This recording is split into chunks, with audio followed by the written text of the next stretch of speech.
አዲስ አበባ ከትናንት እስከ ዛሬ ያለፈችበት የከተማነት እድገት ጉዞ እንዲሁም በከተማዋ የተከናወኑ ብሎም በመከናወን ላይ የሚገኙ የልማት ስራዎችን አስመልክቶ ጣቢያችን ናሽናል ሚዲያ አክሲዮን ማህበር ኤንቢሲ ኢትዮጵያ አዲሲቱ አዲስ በሚል መሪ ሀሳብ ነጻ የሀሳብ መድረክ በትናንትናው ዕለት አካሂዷል። መድረኩ የአዲስ አበባን ሁለንተናዊ እድገት ፍጥነትና ስፋትን በተመለከተ ከዘርፉ ባለሙያዎችና ከባለድርሻ አካላት ጋር ነጻ የሀሳብ ልውውጥ የተካሄደበት መድረክ እንደነበር የኤንቢሲ ኢትዮጵያ ዋና ስራ አስፈጻሚ ብሩክ ከበደ ገልጸዋል።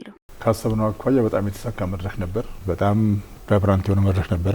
ነጻ መድረክ ነው ስንጀምር የሚያሰብነው።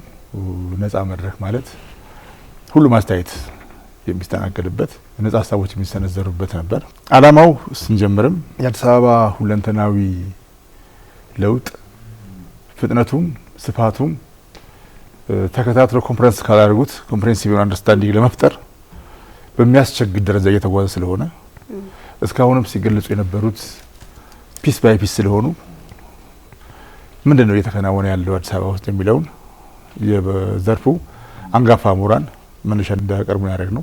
ዛሬም ብቻ ሳይሆን ከትላንት እስከ ዛሬ ሀሳብ ያለፈችባቸው መንገዶች ዓለም አቀፍ ልምዶችም እዛ እንዲነሱ ያደረግ ነው። ከዛ በኋላ ነው ህዝቡ የተናገረው። በቀጥታ ካሰብነው አኳያ በጣም ውጤታማ መድረክ ነው። በተከታታይ በእኛም በሌሎችም ቴሌቪዥኖች ለተመልካች ይቀርባል ብለን እናምናለን። ደግሞ በቅርቡ የተከናወኑ ያሉ የኮሪደር ልማትን ጨምሮ አዲስ አበባ እየተለወጠች ነው፣ ለቱሪስቶች ምቹ እየሆነች የሚሉ ብዙ ሀሳቦች ተንሸራሽሮበታልና በዚህ ላይ እስኪ የተነሱ ሀሳቦች ምን ይመስላል? አንዱ ይህንን ውይይት እንደናዘጋጅ ያስፈለገበት ምክንያት ምንድነው? አዲስ አበባ ውስጥ የሚከናወነው አንዱ ኮሪደር ልማት ነው ይላል፣ አንዱ ሪኖቬሽን ነው ይላል፣ አንዱ ሪኖዋል ነው ይላል እና ምንድነው የሚለውን ነገር የተሟላ ግንዛቤ እንዲያዝ ማድረግ ነውና በውይይቱ ላይ ይህን በተመለከተ ጥናታዊ ጽሑፍ ያቀረቡት ዶክተር ኢንጂነር ሸታየው በጣም ኮምፕሬሄንሲቭ ነገር ለሁሉም ሰው ተገቢ የሆነና የሚግባባ መረጃ አቅርበውልናል። አዲስ አበባ ሁለንተናዊ ለውጥ በከተሞች ታሪክ ብዙ ያልተለመደ ብዙ ነገሮችን በአንድ ጊዜ የያዘ በጣም ሰፊ መዋዕለ ንዋይ የሚጠይቅ ተሰርቶ ባይታይ ሀሳቡ ራሱ የሚከብድ ጉዳይ ነው። አዲስ አበባ ላይ የተከናወነ ያለውና እንደዚህ አይነት ግንዛቤ እንዲያዝ ነው እኛ የሚፈልግ ነው። የተከናወነ ያለው ጉዳይ መንግስትም ተቋማትም ፕራይቬት ሴክተሩም ሁሉም የተረባረበበት ያባዩን ኖሮ የማይሳካና የማይታሰብና ከሁሉም በላይ ደግሞ አዲስ አበባ ላይ የተከናወነ ያለው ጉዳይ በተጨባጭ መሬት ላይ ሲሰራ ከምናየው ባሻገር ያሳሰብና የአመለካከት ለውጥ መሆኑን ከተማ የሚገነባው ለጄኔሬሽን ነው፣ ለሚቀጥለው ጄኔሬሽን ነው። እኛም የምንገነባው ለሚቀጥለው ጄኔሬሽን ነው። ስለዚህ እሱን ፊት የሚያደርግ ከተማ ለመገንባት የሚያስፈልጉ ጉዳዮች ናቸው የሚከናወኑ የሚለው ነገር ለብዙ ጥያቄዎች መልስ የሚሰጥ የተደራጀ ጥናታዊ ጉዳዮች ቀርበዋል። በግልጽና በቀላሉ እንገነዘብ የሚችል ደረጃ ተነስቷል ውይይቶቹ ላይ።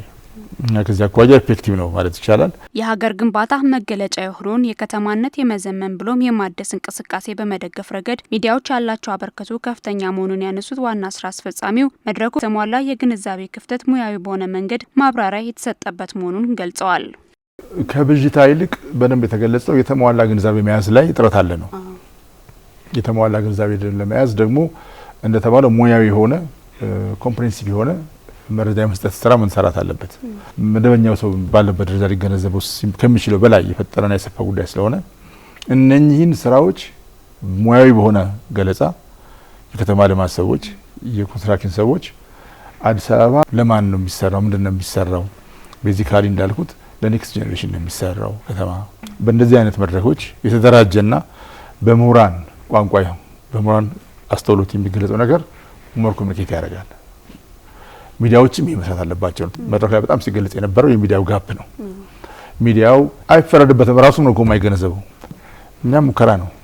ከዚህ በላይ ሞር መስራት አለብን። በነጻ ሀሳብ የልውውጥ መድረኩ ሀሳባቸውን ያካፈሉ ተሳታፊዎች ኤንቢሲ ያዘጋጀው የጥናታዊ ጽሑፍና የውይይት መድረክ የከተማዋን እድገት ከትናንትና እስከ ዛሬ ያለፈበትን ሂደት ያስመለከተ ብሎም ሰፊ ግንዛቤ የፈጠረ መድረክ መሆኑን ገልጸዋል። ሚዲያ በማህበረሰብ ውስጥ ለውጥን በማምጣት ረገድ ቁልፍ ሚና እንዳለው የጠቀሱት ተሳታፊዎቹ አዲስ አበባ ያለችበት የልማት ከፍታ ለማህበረሰቡ በግልጽ ያቀረበ መሆኑን ጠቅሰው ሌሎች ሚዲያዎችም አጠናክረው ሊቀጥሉ እንደሚገባ አንስተዋል።